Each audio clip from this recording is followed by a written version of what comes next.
Woosah. Father God, We're going to transition. you know what? I went home last Monday and watched the movie that you recommended. Okay. Which was? Seeds of Death or Seeds of Deception. Seeds of Deception. It's deep. It's deep. I tell you, if you haven't watched it. I also went on, I think it was Netflix, and picked this movie. Guess what the movie was about? I just go on the movie. I go on Netflix and Hulu and all those different movie places, and I never read the intro. Somebody's trying to stop me from talking, guys. Okay. We want this. We want this. So, after seeing all these movies and listening to them, I was like, well, God, what am I supposed to eat?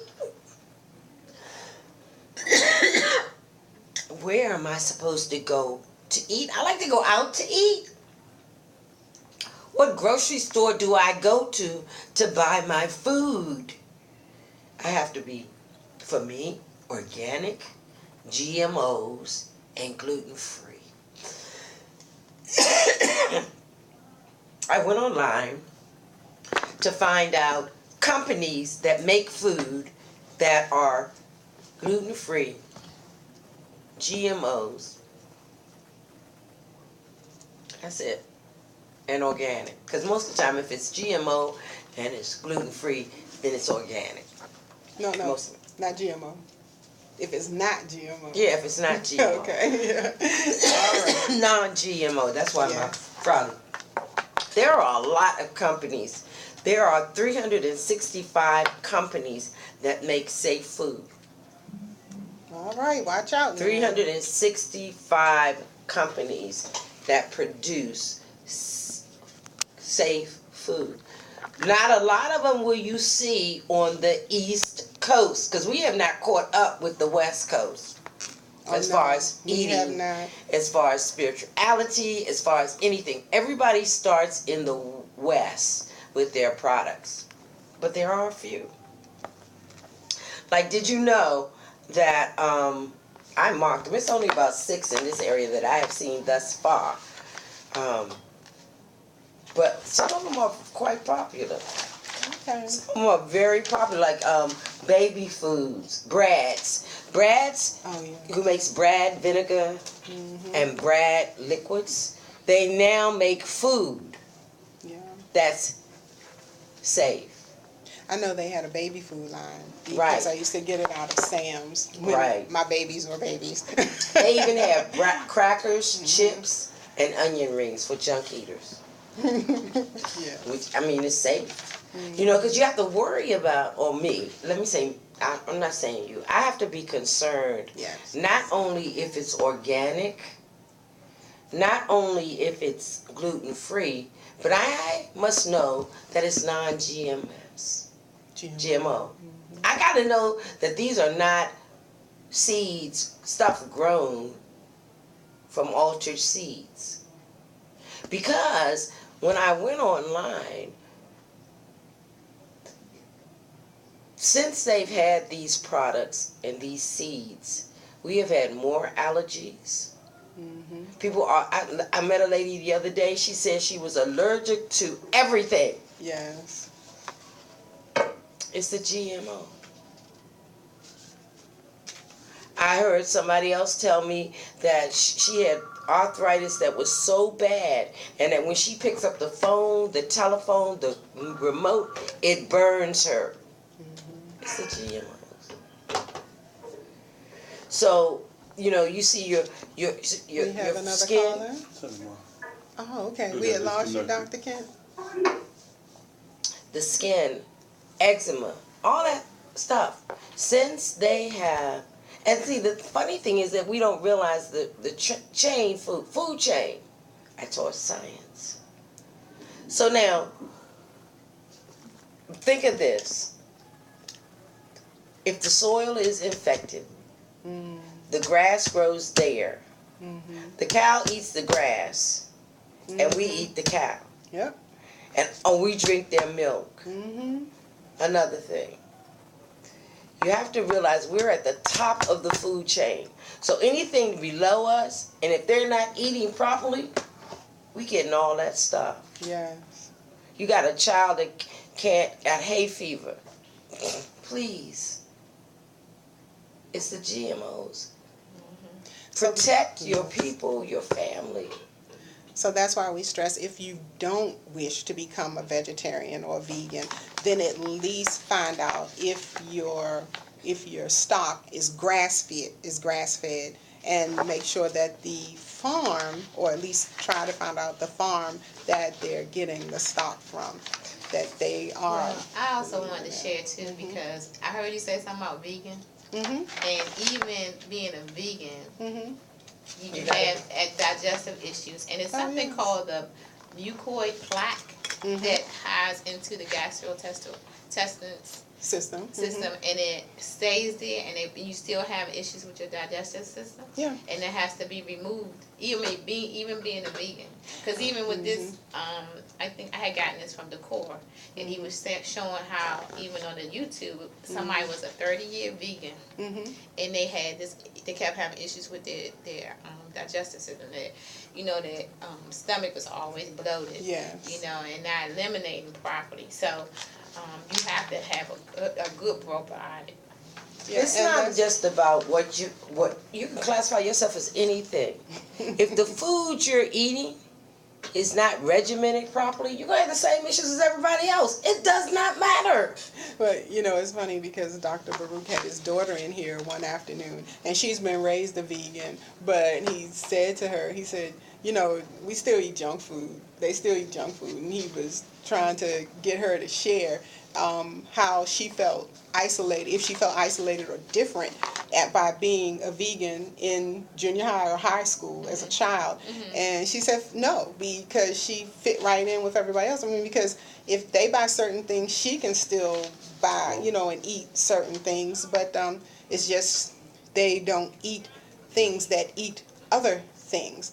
Right. But you still have to be conscientious, as you were saying earlier, of the soil and how it's prepared as well. So not just the soil to which it was grown, but also how it's being prepared and what it's being mixed with when we talk about the different cooking oils and stuff like that. So that was another study when you talk about your GI tract. Did you know that Reese's, the people who make Reese's, talking about the candy? Okay. They on your good list? On my good list. Okay. I was like, really? Is this the same Reese's? Now, I'm going to Google that. Because I don't know. That means that they make chocolate. The chocolate is organic and the nuts and are... peanut butter? Yeah. Really? I don't know. And so, also, silk. Those products of milk and stuff. The soy. Yeah. And soy is not always good because not all soy sold in the United States is non-GMO. Yeah. So it's companies like that. And also, a lot of people like yogurt, right? There is a brand of yogurt that is healthy. Oh, Simply Soy yogurt. That's the only yogurt that I saw on here.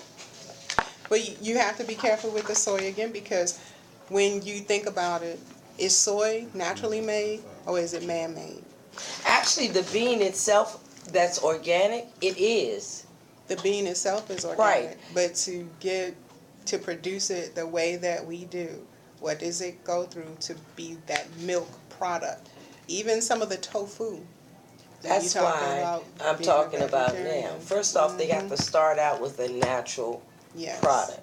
Yes. And then, if they're not putting anything in it, because you can make soy milk or almond milk yourself. All you're doing is grinding it up and smashing it out.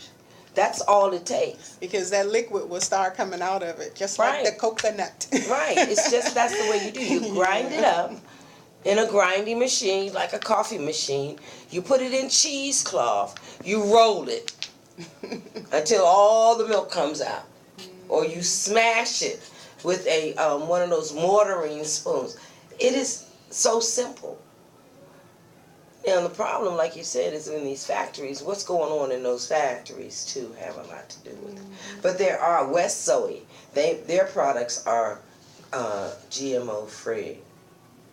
Van's Natural Foods.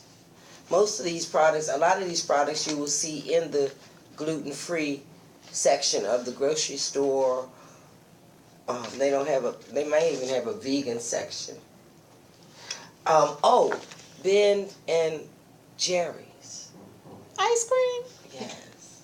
Oh, so people can still have that ice cream? Yes. Y'all should like be ice giving cream? 2 claps on that. Ben and Jerry are very socially conscious of how they make their products out of. I love them. They're crazy, but I love them. I used to remember those commercials. But and so if you go on Google or Bing or whatever search engine, and you put out companies that are not using GMOs in their products, there's a lot of them. Mm-hmm. Maybe you might want to change brands. They even have companies that make granola. I'm a granola eater, even though I used to, years ago in the 70s, we used to make our own granola. Maybe I need to go back to that. I'm an old head. You dating yourself? Yeah, I don't mind. I look good. Okay. But we used to make our own granola. We used to make our own natural bread. I used to make every Saturday, wake up and make 12 loaves of bread. I lived in a house full of people. 12 different kinds of bread. You know? So be aware. Like the brother said, be aware. And there's also products that we eat normally that are GMO created that we don't even know anything about in the United States. There are about 20 of those. I'm a squash eater. That's a genetically modified product. I'm a white potato eater. That's a genetically modified product. You know, to do some research, have everybody research the carrot. Yeah. Look at your fruit or your vegetables that don't have a seed in them. Research them. Yeah. Mm-hmm. Because you have to think about it. How can it grow and how can it reproduce if it does not have a seed? Food for thought. Apples. Oh, yeah. Papayas. That was one that I was shocked about. They got seeds, though. Yeah, it does, but that doesn't necessarily mean that it's not genetically modified. No, okay. Don't confuse them. What I'm talking about is your fruit and vegetables that don't have a seed. They cannot grow on their own. We know that they have to take some manipulation. So, but then you also have your fruit that is now being genetically modified. So now when you go in the store, when we're talking about those labels with those 4s or those, what was it, the 8s, the 9s, when you go in the store, like we all love to eat seedless grapes, right? We say, oh man, now I don't have to worry about spitting the grape out after I throw the grapes in my mouth. Genetically modified. That's right. Because a natural grape has a seed. I was sharing grapes with a friend of mine. Well, with my school, I had a big old bag that someone had left me at my house, and so I put them down. And they're black grapes. Black grapes still have seeds in them. But some of the other grapes still have seeds in them too. That's just what you have to look at. I know we all run for the seedless watermelon, the seedless grapes. Again, like the microwave society, age people nowadays, we want it because it's easily edible, ready, available. But it's letting you know it's genetically modified. Mm-hmm. Now you're also picking up fruit, like when you go in the peach and the plum section. Now you see these names that you've never heard of before, and you bite into it and you say, this don't taste like no peach.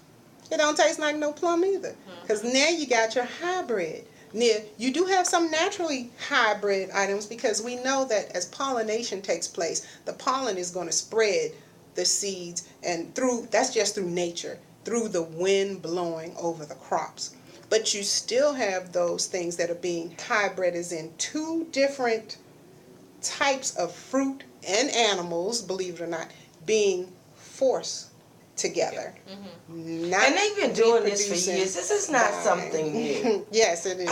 Yes, because that's how we create flowers of different colors. Yes. Roses.